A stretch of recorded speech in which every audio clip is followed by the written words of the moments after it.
Et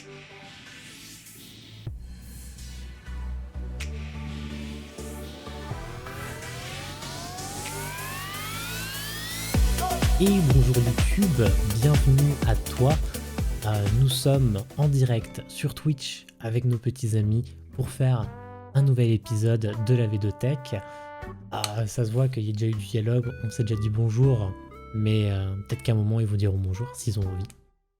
Nous sommes à la 15e édition, 15e déjà, de la Védothèque.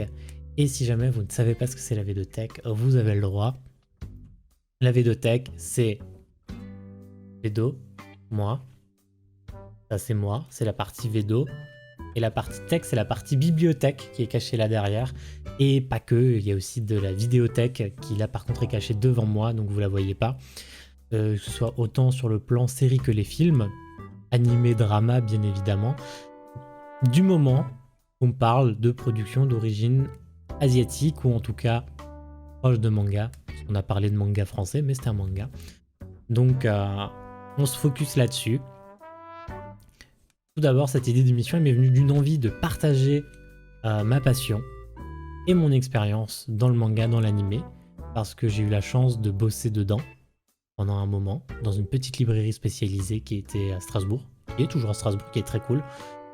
Et je ne prétendrai jamais, au grand jamais, être exhaustif sur le sujet.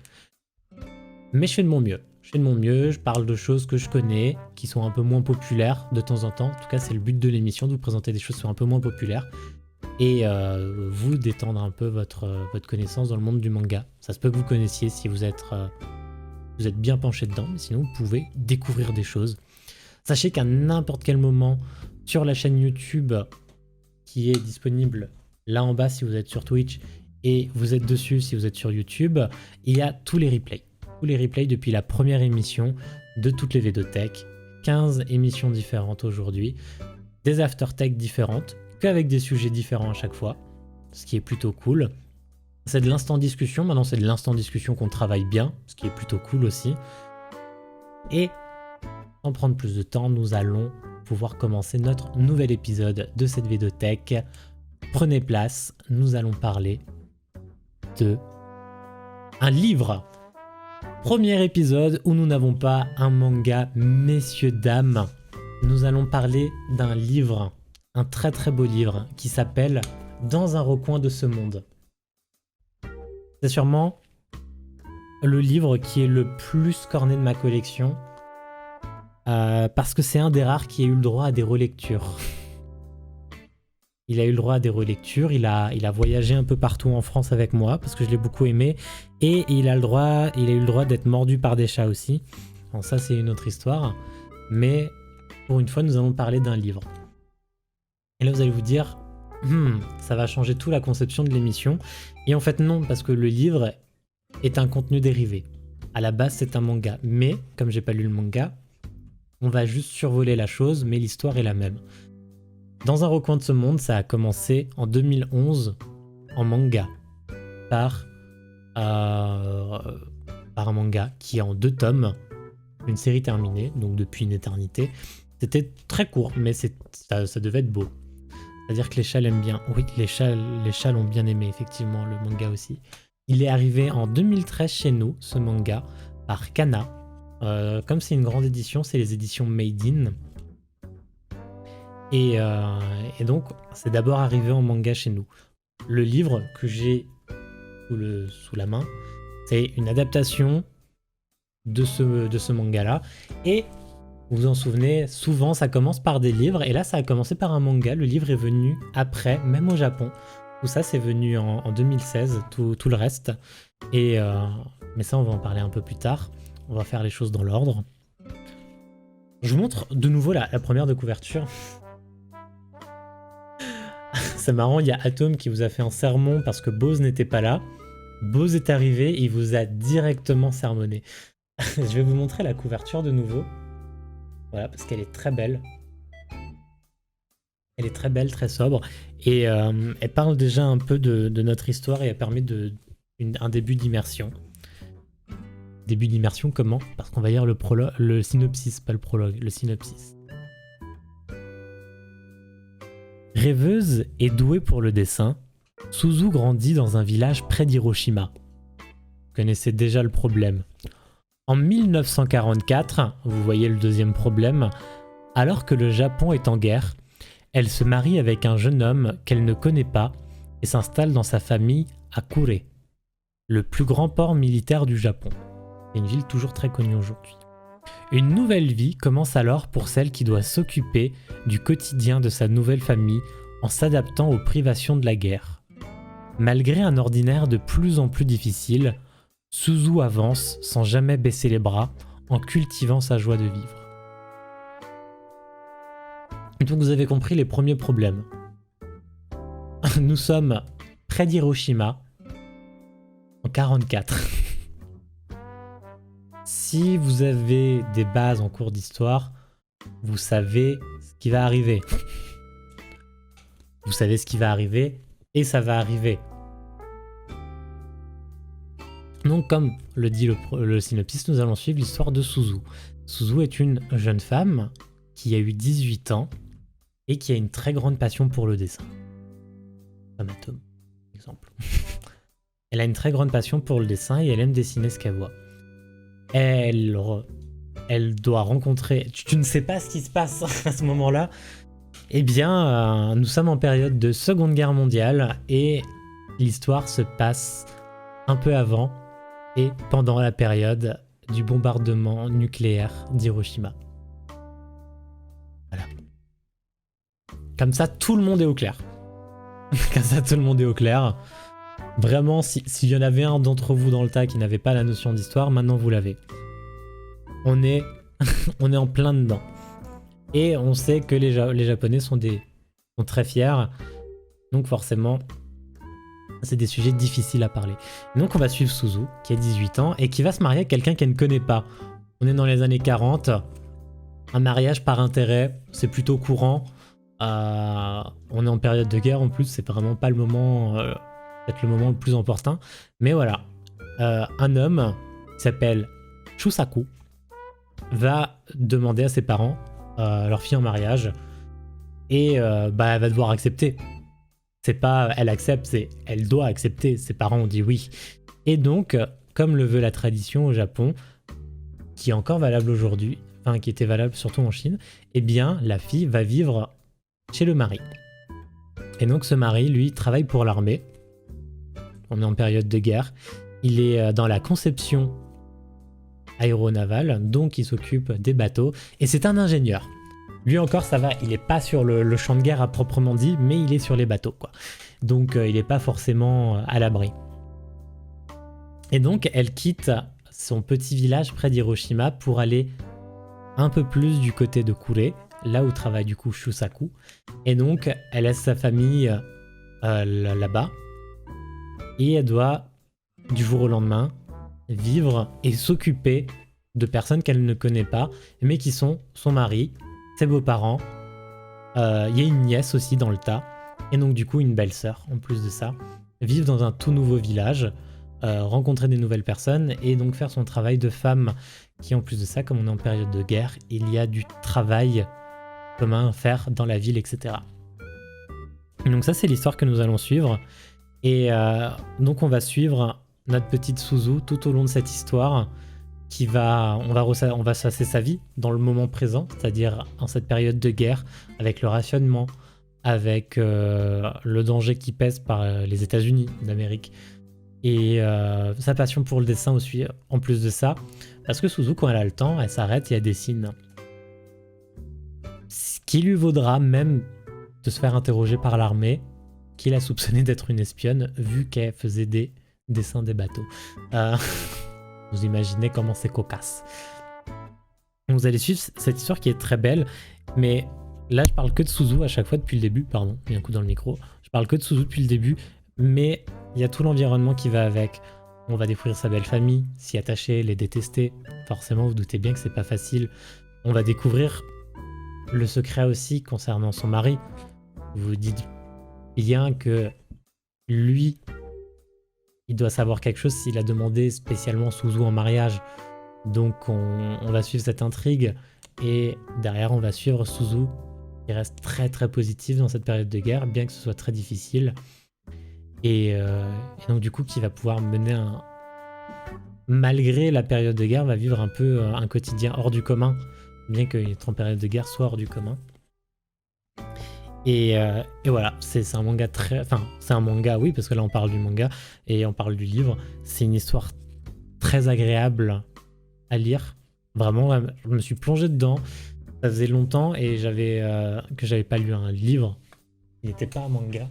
Et j'avais réussi à me projeter dans un monde, à me représenter des lieux, à me représenter des personnages. Et c'était très plaisant à nouveau. Donc, il y a 2 alternatives, le manga en 2 tomes ou le livre, comme vous voulez. Et en tout cas, cette formidable histoire Dans un recoin de ce monde, qui porte le même nom en japonais, nous la devons à Kono Fumio. Kono Fumio, elle n'est pas toute jeune. Elle n'est pas toute jeune, mais elle n'est pas toute vieille non plus. On est entre les deux parce que elle a étudié à Hiroshima, donc c'est-à-dire que Hiroshima existait de nouveau sur cette période-là. Donc elle est née, il me semble qu'elle est née dans les années 50 ou 60, si je dis pas de bêtises. Et donc elle fait ses études à Hiroshima, et par la suite elle se rend à Tokyo pour trouver du travail. Elle a évolué dans le domaine de la BD dans un premier temps. Elle était illustratrice au début, très compliqué comme mot, illustratrice. Et par la suite, elle a augmenté ses compétences en devenant scénariste. Par la suite, pour compléter ses histoires. Et donc sa première œuvre originale, donc qui lui appartient à elle, est sortie en 95. C'est plus vieux que moi. Plus vieux que certains d'entre nous. Pas tous. Je sais qu'il y en a ici, vous êtes plus vieux que ça. Sa première œuvre s'appelle Piripa Note, qui est sorti en France. En France également. La plupart de ses œuvres sont sorties en France, bien avant Dans un recoin de ce monde d'ailleurs. Nous avons également Le Pays des cerisiers. Coco, c'est une histoire sur une poule. Ne pas confondre avec le dernier film Pixar, parce que c'est avec un K et pas avec un C. Un autre manga qui s'appelle Pour Sanpei, Une longue route, et le plus récent qui n'est pas disponible en français, qui s'appelle Gigatown Mampu Zufu, qui lui n'est absolument pas disponible, mais j'en ai pas montré du coup, mais vous allez, si vous regardez, un peu ce style-là. Ici, c'est un style encore qui est un peu propre, on va dire. On va dire que le manga, la couverture est mis un peu propre, mais sinon, elle a un style un peu estampé sur la plupart de ses mangas. Donc, je pense notamment au manga Dans un recoin de ce monde ou Pour Sanpei, même Le Pays des cerisiers, qui ont un style un peu estampé, comme si vous regardiez une peinture, mais en manga. C'est un style qui peut plaire à pas mal d'entre vous, si vous êtes un peu sensible à l'art, et que je trouve très beau. Si jamais, en comparaison, vous avez, dans les studios Ghibli, vous avez Le Conte de la princesse Kaguya, qui a été entièrement réalisé avec un effet d'estampe et qui est splendide à voir, en plus de parler d'une très belle légende japonaise. Voilà, ça c'était un hors-sujet. Et donc, on a parlé du manga, on a parlé des autres œuvres de l'artiste, et donc on en arrive en 2016 à ce livre qui vous permet de vous détacher des images et de faire votre propre histoire à vous, votre propre ville de Kure, votre propre ville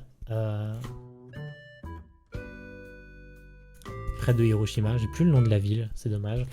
Et donc il a été disponible très rapidement chez nous. Je crois qu'il est disponible depuis 2018, ça n'a pris que 2 ans. 2016-2018, la traduction. Il a été réécrit bien évidemment pour coller au format livre et ne plus être un manga. Et la même année est sorti un film. Donc si vous n'avez pas envie de lire, vous pouvez suivre aussi la même histoire exactement en format film. Le film a une histoire très particulière parce qu'on parle d'un sujet sensible au Japon, qui est le bombardement nucléaire. Et donc le film n'a jamais été financé par l'État ayant refusé de financer ce film.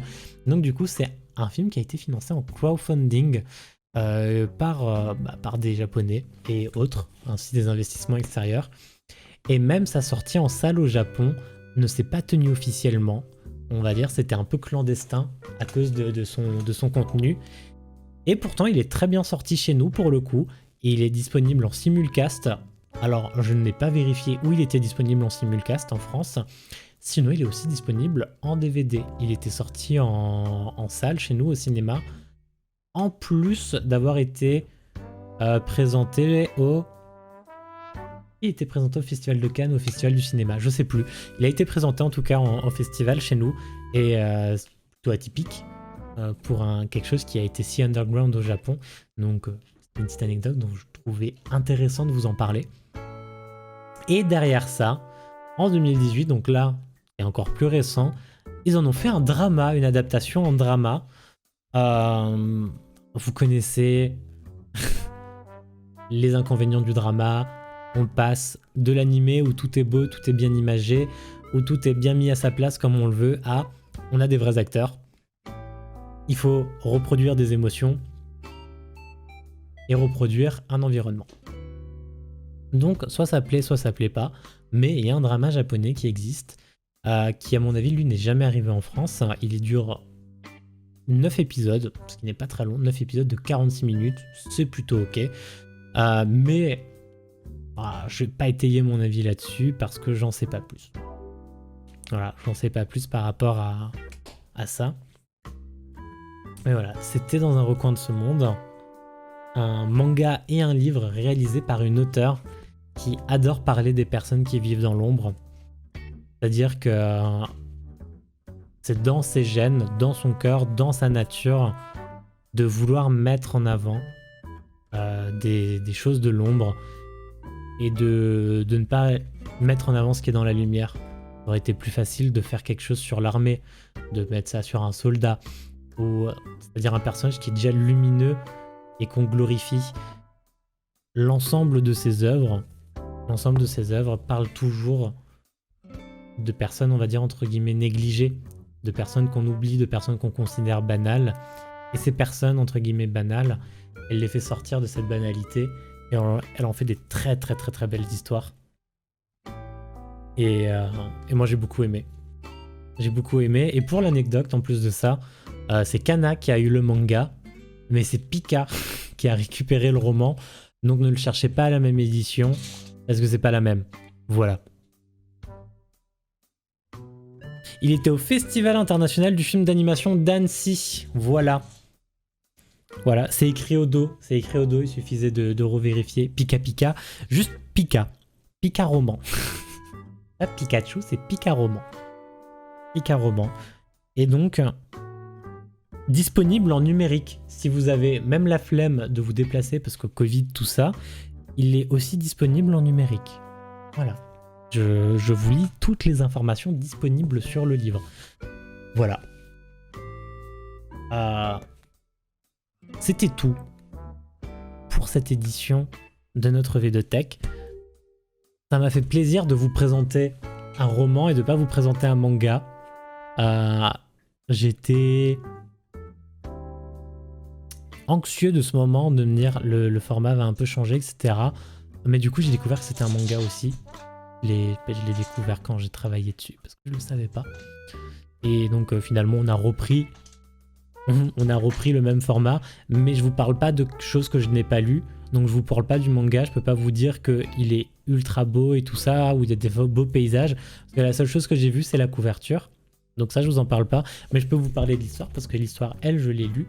L'histoire est ultra cool, ce qui me permet de vous dire que, comme c'est une histoire adaptée du manga, l'histoire du manga est bien aussi. Vous pouvez préférer le manga, voilà, tout simplement. En tout cas, merci à vous, que vous soyez sur YouTube ou sur Twitch actuellement, d'avoir suivi cette V2 Tech. Ça m'a fait extrêmement plaisir. Sachez que le mercredi, donc vous êtes le jour même, c'est mercredi, nouvel épisode sur YouTube, samedi, épisode de l'After Tech. Le lundi, on fait tout ça en live à 21h sur ma chaîne Twitch. Tous les liens en description. Et donc, on va se laisser là. Merci à tous d'avoir suivi. Pression de Bose et de Atom, mets un pouce bleu, mets un commentaire, partage. Ça peut intéresser tes amis. Et voilà, il va pas se répéter sur le sujet. Il a dit des bisous à tous. Et on se retrouve la semaine prochaine pour un nouvel épisode. Des bisous.